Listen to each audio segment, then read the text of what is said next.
Ok, bueno, perfecto. Entonces, bueno, dice Walter Cohen, pedagogo argentino, que la infancia tiene mucho que ver con la sensación del comienzo, y dicen también muchos pedagogos, por ejemplo, Carlitos Escliar, Jorge La Rosa, Jean Michelin, esos que a mí me gusta leer y conversar cuando puedo con ellos, que la escuela está para ofrecer nuevos comienzos. Así que bienvenida por tercera vez esta posibilidad de comenzar sorteando obstáculos tecnológicos en este espacio de cátedra abierta que nos regala la Universidad Andrés Bello. En este segundo encuentro me gustaría desplegar una serie de escenas, es decir, describir algunas situaciones muy concretas, muy precisas y muy puntuales, confiando en que esta entrada al asunto de la trilogía conceptual, relacional, social y cultural de las infancias, las pantallas y la escuela puede ser vista no solo a través del despliegue de unos argumentos y de unos conceptos, sino también a través de algunas escenas concretas, sencillas, pero que revisten cierta profundidad. Al igual que la vez anterior, que comencé mostrando un objeto de las viejas tecnologías y terminé leyendo un poema, hoy voy a comenzar mostrando este objeto de las viejas tecnologías. Se trata de una agenda telefónica. Parece un teléfono, es un objeto parecido a un libro, pero que tiene en la tapa un disco. Cuando yo activo el disco, se abre en la letra que toqué dentro del objeto. Es un objeto pintoresco, muy ochentoso, y que servía, cuando los celulares no lo hacían por nosotros, para poder registrar los números de teléfono de todas las personas conocidas a las que quisiéramos llamar. Este segundo objeto que estoy mostrando es una guía para viajar por la ciudad. Contiene mapas. Los mapas están divididos en una sofisticada cuadrícula con un sistema tal que al final del cuadernito uno busca las referencias de letra y número, de columnas y filas de la cuadrícula, y conoce el recorrido de autobuses, colectivos, liebres, micros, terminales. Son dos objetos que los celulares desplazaron, son dos objetos que el celular se llevó, y junto con los objetos se fueron algunas de las habilidades cognitivas, algunas de las cualidades humanas con las que esos objetos nos ponían a prueba, que esos objetos convocaban, y que de alguna manera, al modificar la mediación tecnológica, también se modificaron en nosotros esas demandas cognitivas. Me gustaría empezar entonces con la primera de estas escenas, que tal vez es la que más me interesa y es a la que me gustaría dedicarle un rato más largo, y que es una escena tomada de una situación absolutamente tranquilamente, cualquiera de nosotros la puede haber vivido o la puede haber presenciado. Es una maestra de cuarto grado de la escuela primaria, y la maestra en la sala de profes, mientras toma el café a la hora del recreo, comenta con sus colegas: ¿cómo me cuesta que los chicos me presten atención durante 10 minutos seguidos? Hoy por suerte lo logré. Mantuve su atención durante 10, 15 minutos, conversamos acerca de los afluentes del Rin y de la Selva Negra, y finalmente la cosa funcionó, pero qué difícil que es. Y sin embargo, cuando se sientan a mirar Netflix en la casa o cuando miran los reels de Instagram en los celulares propios o de sus padres, pueden estar horas prestándole atención a eso. Y se queja amargamente la maestra. Dice: ¿por qué a mí no y a Netflix sí? ¿Qué tiene Netflix que no tenga yo? Si prestar atención es prestar atención, ¿por qué a mí no me prestan tanta atención como a los contenidos que vienen a través de una pantalla?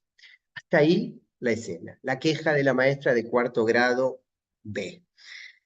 Eh, la idea de la atención frente a la pantalla es una idea que creo nos invita a pensar la palabra atención en las dos escenas, la escena del aula y la escena de la pantalla, y que nos invita de alguna manera a hacer distinciones, a ver si podemos elaborar una especie de definición doble y paralela de la palabra atención cuando se refiere a la atención escolar, a la atención estudiosa, a la atención en un aula, y a la palabra atención cuando se refiere a la atención a un contenido que viene de un dispositivo con pantalla. Es la misma palabra, pero significa lo mismo. ¿Mm? El lenguaje ubica la palabra atención en una serie de expresiones que nos pueden empezar a dar unas pistas. Por ejemplo, uno dice, tal cosa me llama la atención. Y es que cuando la atención nos llama, podríamos decir que de alguna manera se pone al servicio de la curiosidad. Llamar la atención es llamar también a la curiosidad y es prestarle atención a aquello que como un tufillo interesante nos invita a ir oliéndolo y siguiendo esa pista, ¿no es cierto?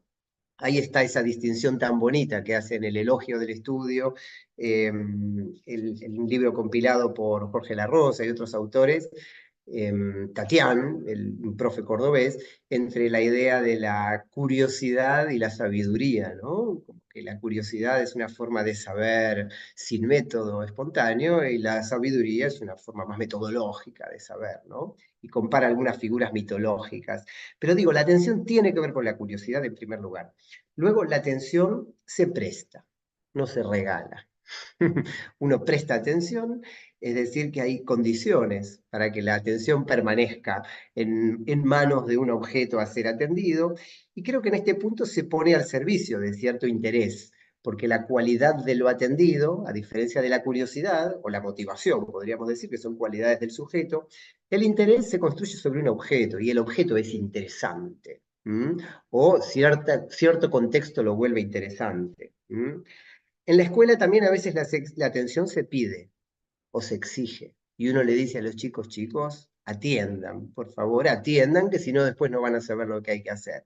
Y uno pide la atención.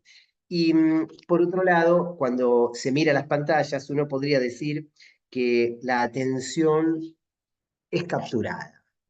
Daniel Calmens, un psicomotricista, dice que no es lo mismo un estímulo, una relación estimulante que un estímulo capturante. Y me gusta ese uso de la palabra capturar porque hay algo de lo hipnótico en las pantallas que enseguida vamos a ver tiene un poco que ver con esta idea de una atención que corre en un sentido diferente de la atención más libresca, más estudiosa de la escuela. Y la atención, por supuesto, se comercializa. Por estos días es muy fuerte, es muy intensa la labor teórica sobre el concepto de atención como una mercancía.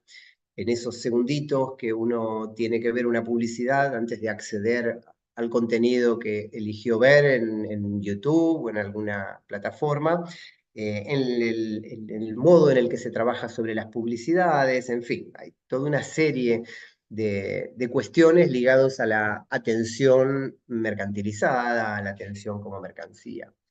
Me gustaría, en primer lugar, o ya en segundo o tercer lugar, no sé, pedirle a algunas personas muy diferentes entre sí, pero que me parece que tienen algo para decir, que nos comenten su punto de vista sobre esta escena, sobre esta situación, digamos. Al primero que le quiero pedir que nos diga algo es a Carlos Escliar. Carlos Escliar, además de un querido amigo, es un filósofo, un pedagogo, un poeta que se dedica a pensar estas cuestiones y le pedí especialmente que me dijera qué le parece. Y lo que Carlos me dijo en un minuto es esto.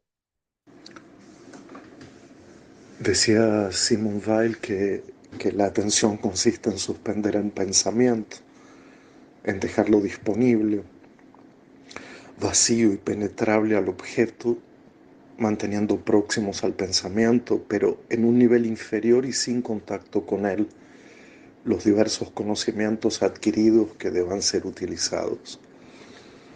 Aquí Weil se refiere a la atención en relación al estudio, en relación al esfuerzo, en relación a la dificultad.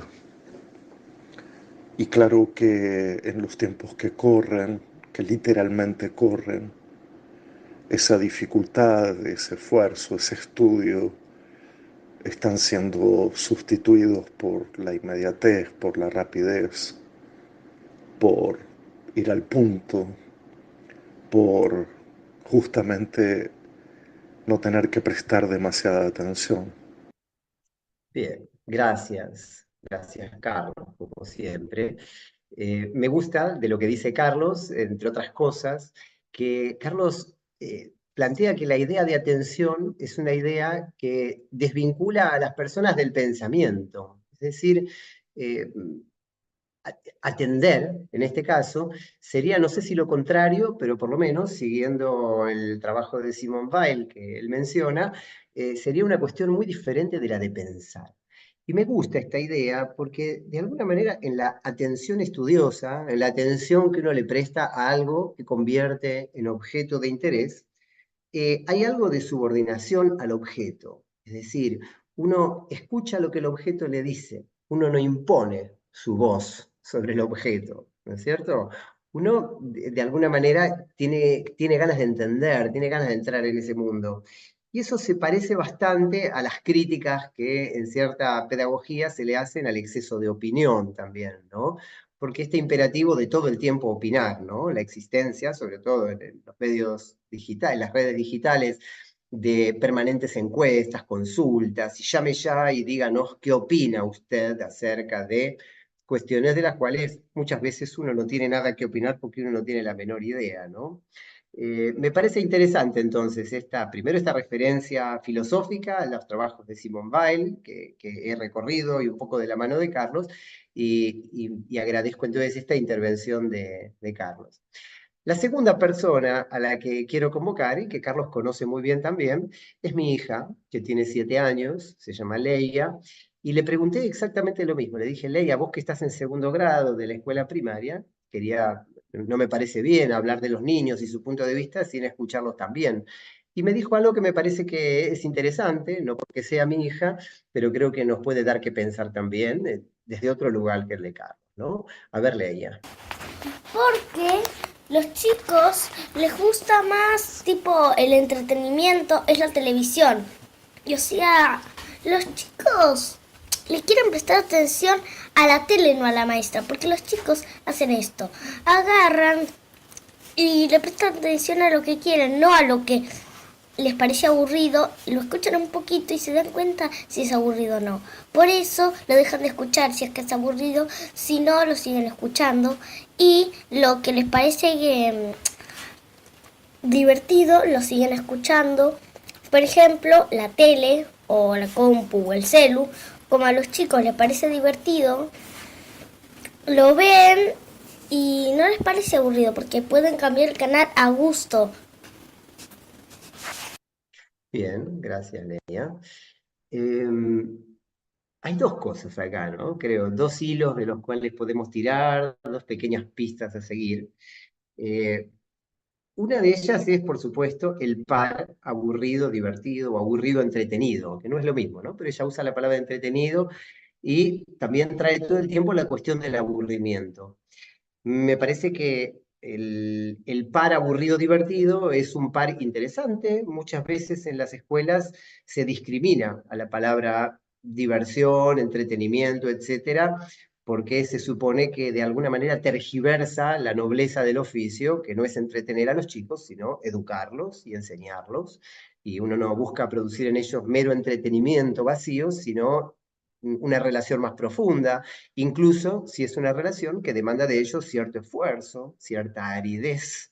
Hay una épica, digamos, del esfuerzo en el mundo escolar que pone al lugar del aburrimiento en el lugar de una consecuencia necesaria de esa aridez.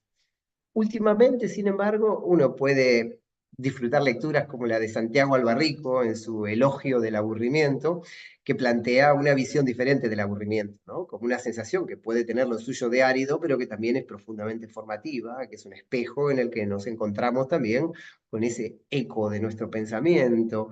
En fin, creo que vale la pena desbanalizar, tematizar y desplegar teóricamente esta idea de lo aburrido y lo divertido. Sería lindo en alguna de las próximas clases volver un poco sobre esto, pero la segunda pista que nos da Leia es la de elegir, la idea de elegir. Uno en la tele puede cambiar de canal. No te gusta una cosa, pones otra. Y en cambio en la escuela, claramente eso no es posible, no cambiamos de canal, nos quedamos en ese canal. La escuela además, en los distintos países, a partir de distintas legislaciones, en general de fines del siglo XIX, principios del siglo XX, la escuela es obligatoria. Y la palabra obligatorio tiene un poco que ver con la imposibilidad de elegir, pero también tiene que ver con el ejercicio de un derecho. Entonces, esta idea de la elección y de elegir creo que abre una ventana interpretativa a esta escena y que tiene que ver con la cuestión del derecho. De hecho, la cuestión de la obligatoriedad escolar tiene una lectura política y tiene una relectura didáctica.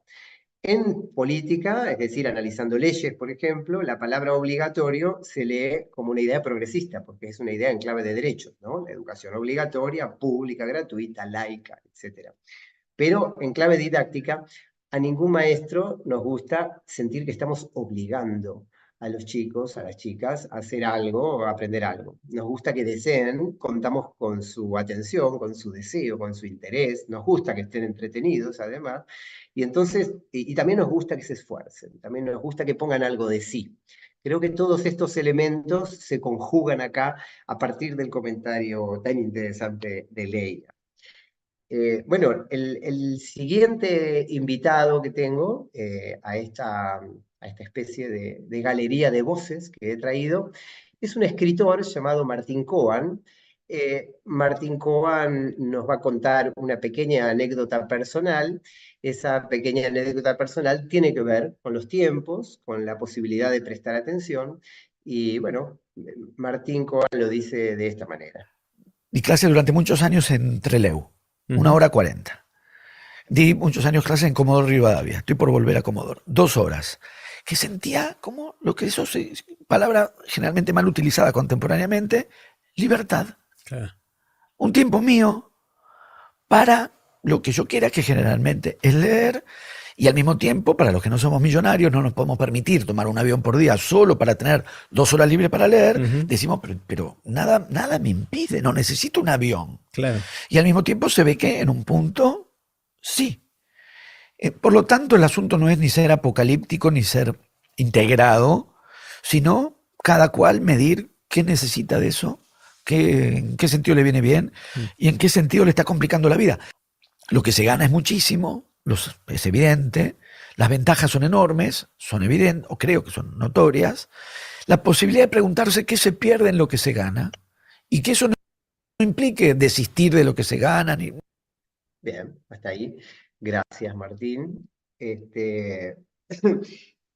Aquí, bueno, cuando él menciona sus viajes a Trelew, a Comodoro Rivadavia, o a Puerto Madryn, se está refiriendo a la fabricación de un tiempo para lo que él quiere hacer, que es la lectura, y que es un tiempo de libertad, y un tiempo mío, dice, y un tiempo no impedido por nada, que le resulta difícil fabricar en la vida cotidiana. Entonces necesita un acontecimiento externo que fabrique ese tiempo. Por ejemplo, un avión en el que no hay señal de teléfono y nada lo va a interrumpir de la lectura.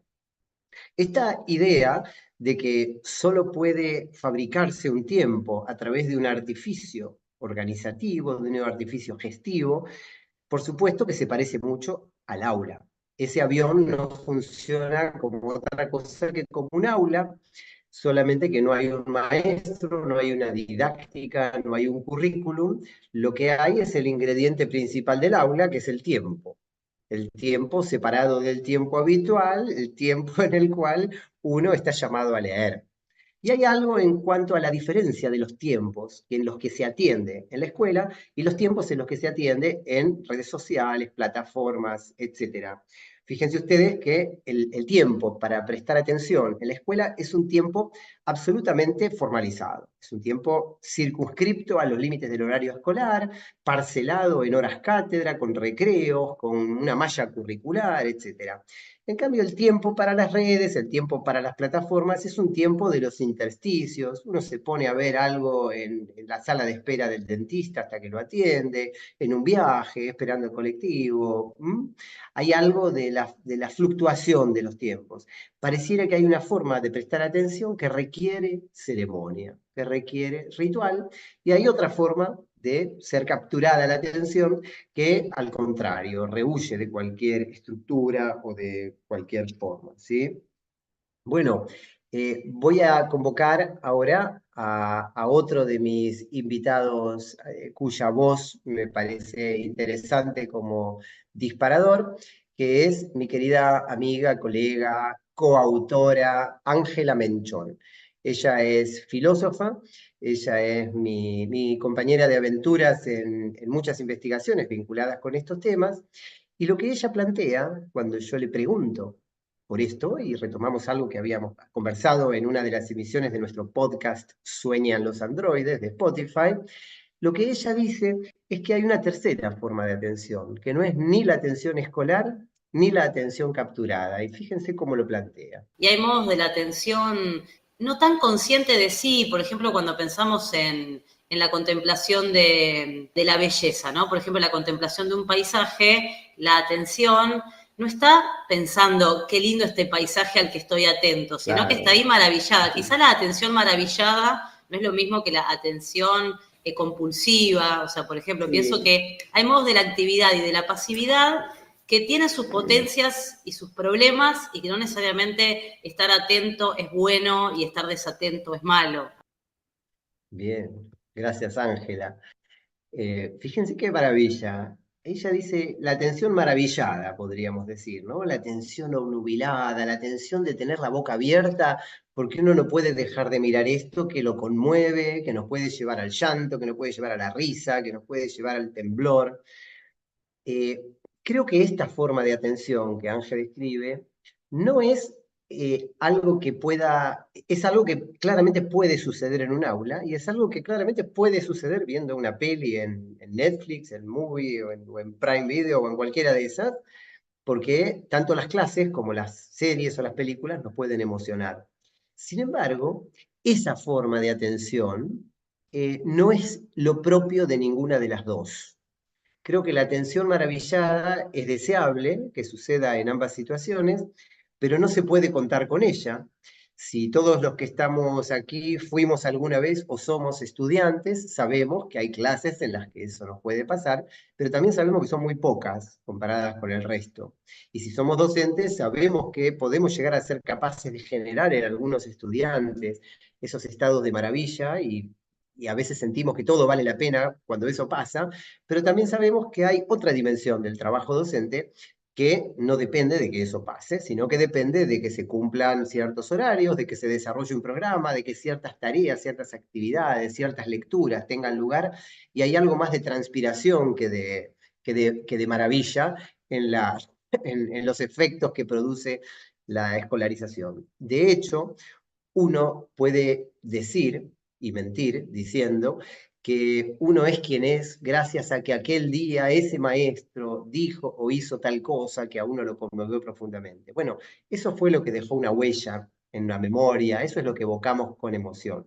Sin embargo, los efectos de la escolaridad creo que están diseminados en ese tiempo más largo, en ese tiempo más chato a veces, en ese tiempo más imperceptible. De hecho, del jardín de infantes, que es el nivel que yo miro con más atención, con más cuidado y con más interés, pocas personas tienen algún recuerdo siquiera de haber estado allí. Y sin embargo, es reconocido como una experiencia de escolaridad que tiene larguísimos y poderosos efectos en la vida de las personas. Entonces, bueno, me parece valioso e interesante discernir también, para revalorizar cierto aspecto de la atención estudiosa, su distancia respecto de otras formas de atención. Tengo una vocecita más que traer, ya es la última.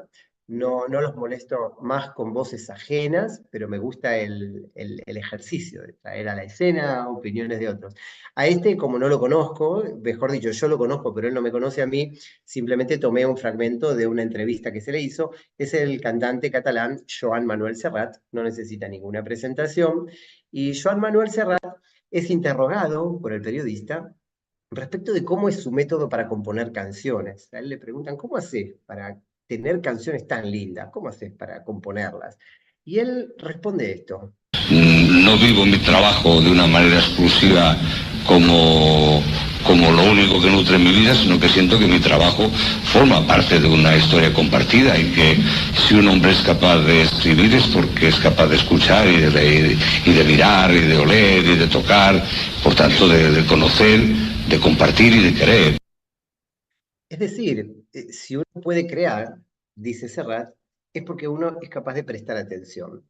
Uno va por la vida prestándole atención a las cosas. Y ese tipo de atención que él le presta a las cosas es una atención de detenerse en algunos gestos, de detenerse en la peculiaridad de algunas situaciones, de decirnos algo, de no ser uno sordo, ciego ante las cosas, sino de uno abrir los ojos, las orejas, tocar, oler. Y creo que este énfasis que Serrat pone en la idea de atención nos sirve y nos ayuda a pensar esta idea de la atención también desde un lugar, si se quiere, artístico. De las tecnologías, una de las cosas que más se dice cuando se las critica es que nos distraen, es que impiden el desarrollo de cualquier forma de relato, de cualquier forma narrativa. Hay un cuento muy divertido escrito por Hernán Cassiari en el que él se imagina cómo serían todas las historias que conocemos, las historias clásicas, si se pusiera en el bolsillo de un protagonista un celular, por ejemplo. Y bueno, dice, todo dejaría de ser posible, o por lo menos dejaría de ser divertido, o dejaría de valer la pena, ¿no? Porque Caperucita ya no se perdería en el bosque porque tendría GPS y porque Romeo y Julieta no tendrían ese desencuentro que los lleva a ambos a la muerte, porque se mandarían un WhatsApp para avisarse, que cómo es el plan, digamos, que el veneno no era veneno. Entonces, la imposibilidad, digamos, de pensar estas cuestiones con tecnologías de por medio también es alguna pista que tiene que ver con el tipo de atención del que estamos hablando. Bien, redondeemos entonces como para plantear alguna conclusión de esta escena de la maestra que se queja de por qué sus alumnos no le prestan a ella tanta atención como a Netflix. Y enumeremos algunas cualidades comparativas entre la atención estudiosa, la atención escolar, la atención del aula y la atención capturada por las pantallas. Primera cuestión, en la escuela la atención se le presta a algo que cuenta con la mediación de un maestro. Es decir, el maestro explica, traduce, interpreta, hace algún tipo de curaduría de las cosas que pone en conversación, y en cambio en la atención capturada por la pantalla, la atención se le capta a un producto que ya está totalmente terminado. Está puesto ante un individuo del que no se espera nada y para el que no se le traduce nada, sino que lo que se le da a él es lo mismo que se le da a cualquiera. No hay ningún tipo de conversación personalizada, si se quiere, en esta forma de atención. La atención estudiosa es una atención colectiva, en comunidad, con otros, con otras. Uno presta atención dentro de una ecología atencional, como la llama Amador Fernández Sabater. Hay algo comunitario, se crea una comunidad de atención. En cambio, la atención capturada por las pantallas es claramente una atención más bien individual, aunque pueda uno compartirlo ocasionalmente con alguien, es una atención más bien autista, no en el sentido clínico de la palabra, sino en el sentido vulgar del diccionario, ¿no? Autista, dicho de una persona encerrada en su mundo, poco comunicativa, uno está aturdido frente a la pantalla en forma individual. La atención estudiosa, como habíamos dicho antes, a partir de la anécdota del escritor Martín Cobán, cabe en ciertos rituales escolares, ¿no? También en la vida uno puede crearse ciertos rituales para las cosas que considera importantes, ¿no? Y no dice, no me molesten, hoy es mi lunes de lectura, o hoy es mi martes de póker, o hoy es mi jueves de jugar al bridge, pero, o mi viernes de fútbol, no sé, pero las cosas que a uno le gusta, uno las pone un día, una hora, las ritualiza, se encuentra con otros, etcétera, ¿no? Y creo que la atención escolar se caracteriza por esa ritualidad, porque la escuela está llena de rituales. En cambio, la atención capturada, como también decíamos, cabe en los huecos de la vida habitual, cabe en los ratos que uno no está haciendo otra cosa, cabe en el tiempo muerto, que uno en vez de que sea muerto es entretenido, pero son tiempos que uno rellena con contenidos audiovisuales en general. Las cosas a las que se le presta atención en forma estudiosa, en principio son no sé si inútiles, pero poco útiles o no definidas por su utilidad, digamos, ¿no? Se las intenta abordar con ciertos gestos de la entrega, de la dedicación, del esfuerzo a entender los afluentes del Rin y la Selva Negra y las mitocondrias y los aztecas y el Peloponeso y la raíz cuadrada de 2, pero que son todas cosas que no vienen al caso de una situación que las convoca, salvo que la maestra o el maestro despliegue ese bello artificio de la didáctica, por ejemplo, el proyecto áulico, que le hace sentir a las personas que lo que estudian lo estudian para resolver algún problema, pero eso es un artilugio didáctico que no tiene nada que ver con esta esencia de inutilidad de la escuela. En cambio, las cosas a las que se les concede una atención capturada son, en principio, o tal vez por principio, proyecciones de la vida habitual en una versión más bien aligerada, y uno las aborda con un gesto muy distendido, muy complaciente, muy relajado. No demandan ni un esfuerzo ni un recorrerlas en forma ni árida ni dedicada, etcétera, ¿cierto? Em, hay, hay que hacer un esfuerzo para entrar a la atención estudiosa. No es gratis. Uno tiene que entrar en ese clima, entrar en ese ritmo, cuesta meterse en la atención escolar. En cambio, hay que hacer un esfuerzo para salir de la atención capturada. Cuesta cortar con Netflix, cuesta no ver un episodio más, cuesta no quedarse un ratito más revisando los videos de gatitos que persiguen ovillos de lana. En este punto, la dificultad para entrar de una atención y la dificultad para salir me parece que son indicadores bastante elocuentes, bastante gráficos, bastante visuales de la diferencia entre una y otra. No sabría decir exactamente qué significa, creo que la palabra dedicación y la palabra capturado hablan bastante de eso, pero me parece que vale la pena establecer esa pista. En los contenidos a los que el alumno atiende en el aula, son contenidos que vienen de mundos ajenos, de mundos lejanos, de lugares distantes en el tiempo, en el espacio, el antiguo Egipto, la otra parte del planeta, el sistema solar, o aspectos de la vida cotidiana impensados, porque prestarles atención a los contenidos escolares se parece un poco a un gesto de conquista. Uno trata de salir de uno mismo cuando entra a los contenidos de la escuela. Uno sale de uno mismo y entra al género descriptivo. Uno sale de sí mismo y entra a la aritmética. Uno sale de sí mismo y entra a las pirámides de Keops, Kefren y Miserino. ¿Se llamaban así? Creo que sí. En cambio, los contenidos que se le presta atención en las plataformas, en las redes, son contenidos seleccionados a través de un mecanismo de reiteración de los intereses manifestados previamente. Los algoritmos digitales funcionan de esta manera, ¿no? Captan en dónde ya hicimos clic antes, qué cosa vimos, en dónde nos quedamos y nos dan más de lo mismo. Entonces, así es como se forman burbujas atencionales a la medida de los intereses preexistentes que los algoritmos detectan, y así es como prestar atención a la pantalla es lo contrario de salir de uno mismo, es arrellanarse en la comodidad del yo, en la zona de confort, dirían algunos, ¿no es cierto?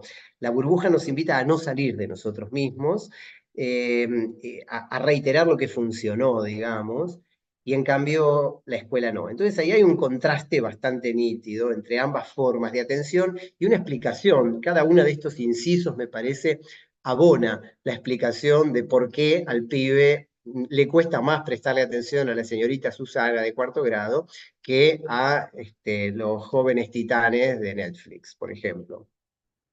La atención estudiosa se le presta siempre a sistemas de ideas que revisten cierta complejidad. No son cosas simples, sino que se caracterizan por la dificultad de entender. No se entienden al primer intento a veces, sino que hace falta dedicarle cierto ejercicio, cierta práctica, cierto tiempo.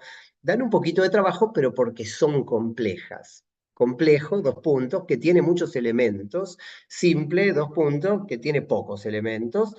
Por decir una definición medio brutal. La atención capturada por la pantalla, en cambio, se define por contenidos variados que se caracterizan por la simplicidad. Lo importante es que funcione, lo importante es que la persona no tenga que lo entienda a los 3 segundos, porque si no cambia de canal, como dijo antes Leia, ¿no es cierto?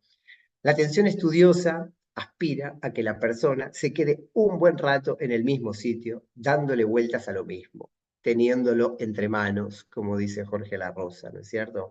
En cambio, la atención capturada, su atractivo se funda en el hecho de la velocidad, del cambio constante, de la aceleración, como decía Carlos recién, citando a Simone Weil, que nos invita a que no haya que prestarle atención a nada, sino que todo cambie muy rápido y tengamos ante nosotros una especie de calecita veloz, ¿no es cierto? Finalmente, la atención estudiosa está fundada en cierta forma de deseo, ¿no? La palabra estudio, como bien nos recuerda el Elogio del Estudio, el libro que ya mencioné, la palabra estudio en su etimología está vinculada con la idea de afecto. Estudiar algo es dedicarle el afectar, dejarse afectar por algo y brindarle el afecto a algo, ¿no? Y esto nos impulsa a la búsqueda de más de eso, o a la organización de lo que estamos atendiendo en un esquema propio, a comentarlo con otros, a tener conversaciones sobre eso. En cambio, hay algo del orden de la atención sin deseo. Esto lo trabaja también Amador Fernández Sabater, ¿no? Él dice, lo cito, es el debilitamiento del deseo lo que encaja con la proliferación de automatismos que nos gobiernan, entretienen y deciden por nosotros, pero sin nosotros, digamos, ¿no? Bueno, hasta aquí la escena de la doble atención, ¿no? De la atención estudiosa y la atención capturada por las pantallas. Me gustaría un poco más rápidamente repasar otras escenas antes de ir al poema de cierre.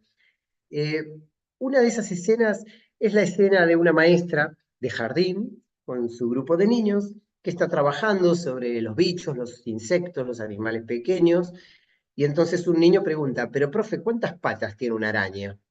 Entonces la maestra, que tiene su celular en el bolsillo, la profe le pregunta al celular, dice, ok Google, hello Siri, ¿cuántas patas tiene una araña?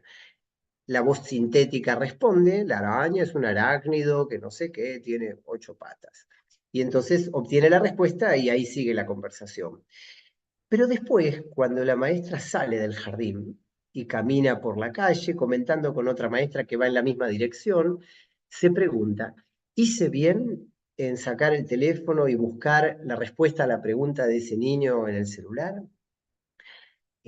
¿O será que tengo que hacer otra cosa con las preguntas de los chicos? También piensa, cuando estoy cenando con una amiga, con mi pareja, y surge alguna duda, ¿cómo se llamaba el actor de tal película? ¿Quién fue fulano de tal? Me incomoda que enseguida se interrumpa la conversación y se recurra al aparato para buscar la respuesta. No me permite saborear la pregunta, no me permite compartir con el otro ese sabor que tiene el no saber juntos y el pensarlo y el tratar de recordarlo o de descubrirlo o de deducirlo. Y entonces ella se pregunta, ¿hice bien en averiguarlo de esa manera? ¿O de qué manera sería pertinente buscar esa información? ¿Qué lugar darle a los chicos? No voy a plantear respuestas a estas preguntas, me parece que esas escenas son para interrogarnos. Otra escena del jardín. Una maestra lleva un cuadro de un artista catalán muy conocido, Joan Miró, que se utiliza mucho en los jardines porque tiene formas, colores saturados, formas geométricas, etcétera, líneas, y proyecta la imagen con el proyector, con el mismo cañón que uno usa en la universidad para dar una clase, bueno, proyecta el cuadro y les empieza a hacer notar cosas a los chicos del cuadro. Y los chicos se dan cuenta de que si ponen la mano delante del haz de luz, la sombra de la mano aparece en el cuadro. Entonces todos empiezan a jugar, a poner las manos y a ver las manos proyectadas, lo cual interrumpe lo que la maestra había pensado para esta clase de artes visuales.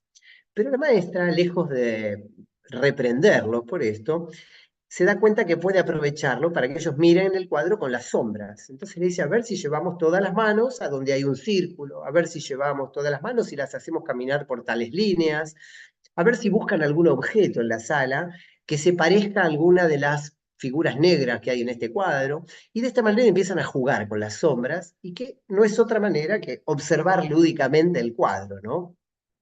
Cuando este momento de la actividad cristaliza, llega un momento, digamos, de síntesis, les propone que pongan todas las sombras alrededor del cuadro, reencuadrando la imagen, y ella saca la cámara digital del teléfono y saca una foto del cuadro intervenido por las sombras de los chicos. Al día siguiente va a llevar esa fotografía impresa, con copias para todos, ampliadas, de modo que puedan intervenirla con materiales físicos, con colores, con lápices, con crayones, con acuarelas o algo por el estilo. Fíjense qué lindo en esta secuencia, en esta situación, cómo lo analógico y lo digital se articulan, cómo la proyección de una imagen digital involucra de distintas maneras al cuerpo, a los objetos, cómo se superponen distintas formas de representación. Me da la sensación de que hay algo acá que nos invita a pensar en una falsa dicotomía tan tajante entre lo analógico y lo digital, en el sentido de que no siempre se trata de elegir. No solo porque hay tiempo para todo en la escuela, porque la escuela brinda mucho tiempo, sino porque a veces lo analógico, lo digital, lo físico y lo digital, etcétera, se articulan entre sí de estas maneras interesantes. Y tal vez se pueden combinar o permiten miradas e intervenciones diferentes, ¿no? Es verdad que muchas veces se cuestiona las versiones digitales de las cosas, de los libros, de los cuadros, etcétera, de la música, porque desensorializan de alguna manera la experiencia, le quitan sensualidad y sensorialidad, y que el cuerpo aparece un poco eclipsado, que hay algo del encuentro, de la mirada, etcétera, que todo se achata, que todo, digamos, el cuento en PDF o la clase por Zoom son versiones fantasmáticas de los verdaderos cuentos y las verdaderas clases. Pero también es cierto que hay situaciones vinculadas con el uso de lo digital, vinculado con prácticas interesantes y potentes que pueden de alguna manera poner cierta duda sobre esas certezas, ¿no? Pienso, por ejemplo, en el ejercicio de las cápsulas del tiempo. Cuando algo se quería antes poner en una cápsula del tiempo, se lo encerraba en una caja, se lo enterraba en algún lado y se oficiaba algún método para que dentro de 10 años alguien lo encuentre y lo lea, por ejemplo. Ahora, estas formas tan nítidas, tan palpables de registro, que son los videos, los audios, etcétera, nos permiten, por ejemplo, antes de desplegar un proyecto con un grupo escolar, registrar la voz, el rostro, la expresión del que todavía no aprendió, del que todavía no estudió, del que todavía no jugó a esto, para poder traerlo un mes después, 2 meses después, a revivir esas preguntas y poder responderlas, establecer un careo entre el que fui y el que soy después de una experiencia de aprendizaje interesante, por ejemplo, ¿no? Pienso en la cualidad de algunos programas o aplicaciones de hacer y deshacer fácilmente, y que, ¿no? Porque hay un control Z que hace que lo que hice y no me gustó cómo salió, con un golpe de tecla lo deshago. Entonces, hay una ecuación ahí que combina el control de la situación y el menor monto de habilidad que requieren en general las cosas en los programas, que a nivel de las imágenes, de los sonidos, de la escritura, abren posibilidades interesantes al ser combinados con otras prácticas de producción de imágenes, de sonidos y de escritura desligadas de los artefactos, por supuesto, ¿no? No estoy diciendo que sea esa manera la única. Voy a otra escena. Se trata de un profesor de educación física que le propuso a los chicos hacer una especie de coreografía, de serie de movimientos, y él al final del ejercicio les propuso filmarlos y que después lo miren juntos en la tele, a ver cómo salió. Lo hacen, pero cuando lo miran en la tele, algunos chicos que estaban en el fondo, detrás de todo, dicen, a mí no se me ve, me quedé atrás de todo. Entonces el profe les dice, filmémoslo de nuevo, pero yo me voy a parar arriba de una mesa, de modo que lo tomo más desde arriba y así se los ve a todos. Lo vuelven a ver, pero ahí no solo se los ve a todos, sino que se ven otras cosas. Y les parece interesante el cambio de perspectiva. Entonces empiezan a ensayar otras formas de registro. Filman al ras del piso, filman con el profe en movimiento, caminando entre los chicos o alrededor del grupo. Y la maestra de ese grupo que está observando esto, son niños pequeños, de 5 o 6 años, toma esto y después, de regreso en el aula, les propone ampliar un poco esta idea. Les propone hacer personajes con las manos. Una mano como un pato que habla, una mano como una araña que camina, una araña como un canguro que salta o como un sapo, manos con alas como palomas, en fin, todas las personajes que uno se podría imaginar que los chicos pueden inventar, muchos más interesantes que los que puedo decir yo acá, con las manos. A partir de ahí, esos personajes tienen nombre, cada personaje se asocia a una música, se les inventan historias y se arma un desfile de manos que se registra frente a una cámara frontal de un dispositivo, de una tablet, en una mesa. Entonces los personajes van pasando, dicen algo y siguen, se pone la pausa, después eso lo editarán, se formará todo un proyecto alrededor del desfile de manos y los personajes, etcétera, ¿no? Quiero decir, miren qué interesante como acá, en este pequeño ejemplo, en esta situación, se despliegan formas del cuerpo en el cual la cámara no funciona de la manera en la que funciona en la vida cotidiana y que nos invita en general a tener una mirada crítica, ¿no? Hay cierto uso banal, compulsivo de la cámara que nos invita a sacarle fotos absolutamente a todo. Hay una imagen muy linda que circuló hace unos cuantos años, yo la recuperé, no la tengo ahora a mano para mostrarla, perdón, pero muestra una tribuna en la que una docena de personas o más están mirando algo que está fuera de campo a través de los celulares. Están todos mirando a través de los celulares, mientras lo filman, miran las pantallitas de sus celulares. Y en el medio del grupo hay una anciana que no tiene celular, que está muy cómoda con la cabeza apoyada entre las manos y una sonrisa enorme mirando con sus propios ojos lo que está sucediendo del otro lado, que no sabemos lo que es, ¿no? Pero lo que muestra la imagen son dos maneras distintas de mirar. Bueno, a esta manera hegemónica de mirar, que consiste en mirar a través de la pantalla del celular, y entonces en los actos escolares nadie mira a sus hijos, sino que miran esa representación de los hijos como si eso la valorizara. Bueno, en este uso compulsivo de la cámara residen, creo, muchas de las críticas a la cámara permanente, al registro compulsivo.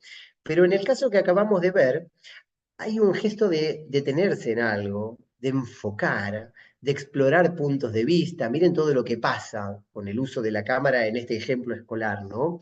La cámara puede funcionar como un espejo en el que mirarse, el espejo de ese yo antes de aprender que conversa con este yo que ya aprendió, o el espejo de ese que bailó recién y ahora está mirándose bailar, etcétera. Y también la cámara es como una ventana a través de la cual miramos juntos versiones de lo que hacemos. Entonces, frente al sesgo del sobreestímulo que existe, frente al hecho de que las cámaras y las pantallas están manchadas de consumo, y eso es verdad, también hay que decir que la cámara termina siendo muy moralizada, en el sentido de que cualquier cosa que sucede a través de una cámara enseguida se asocia con los efectos negativos, y eso creo que también constituye un obstáculo para pensar usos interesantes, usos potentes de las pantallas, de las cámaras, en las aulas, ¿no es cierto? Eh, Hay algunas situaciones también que me parece que son interesantes pensarlas desde lo que produjeron en el contexto de la pandemia. Un ejemplo es el tipo de registros que en ese momento, digo, fue un punto de inflexión, es inevitable decirlo. Yo sé que nadie quiere hablar de la pandemia ya, ¿no? Ya nos aburrimos de hablar de la pandemia, pero si algo se modificó profundamente en el mundo a partir de la pandemia, es nuestra relación con las tecnologías, no solo en su uso educativo, sino el lugar que le dimos de mediación a las tecnologías en las relaciones sociales, como espacios que median en la participación ciudadana, política, estética, familiar, etc. Pienso que algunas de las cosas que la escuela hizo con las tecnologías durante la pandemia tenían que ver con darle una orientación escolar a las cosas que podían mirarse